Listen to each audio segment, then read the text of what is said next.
కొమరం భీం ఆసిఫాబాద్ జిల్లా కాగజ్ నగర్ మండలంలోని మోసం గ్రామ పంచాయతీలో అభివృద్ధి కార్యక్రమాలు కొనసాగుతున్నాయని సర్పంచ్ బిమన్కర్ పద్మ తెలిపారు. గ్రామ పంచాయతీలో ఇప్పటికే కొన్ని అభివృద్ధి పనులు పూర్తి చేసినప్పటికీ మిగతా పనుల కోసం ప్రణాళిక సిద్ధం చేస్తున్నామన్నారు. గ్రామ ప్రజల అవసరాలను దృష్టిలో పెట్టుకుని దశల వారీగా పనులు చేపడతామని తెలిపారు. ఈ సందర్భంగా సర్పంచ్ భర్త వసంతరావు మాట్లాడుతూ గ్రామ పంచాయతీలో పలు అభివృద్ధి కార్యక్రమాలు చేపట్టినట్లు చెప్పారు. నా యొక్క ఉదయపూర్వకంగా నమస్కారాలు.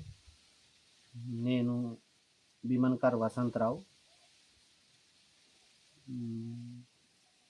పల్లె ప్రకృతి కాడ బోరు వేయడం జరిగింది. అదేవిధంగా మోసం ఎస్టీ వాడకు నల్ల కనెక్షన్ ఇచ్చటం జరిగింది. అదేవిధంగా కాలనీల వివో బిల్డింగ్ కట్టడం జరిగింది. అదేవిధంగా స్కూల్ కాడ టాయిలెట్స్ రూములు కట్టడం జరిగింది.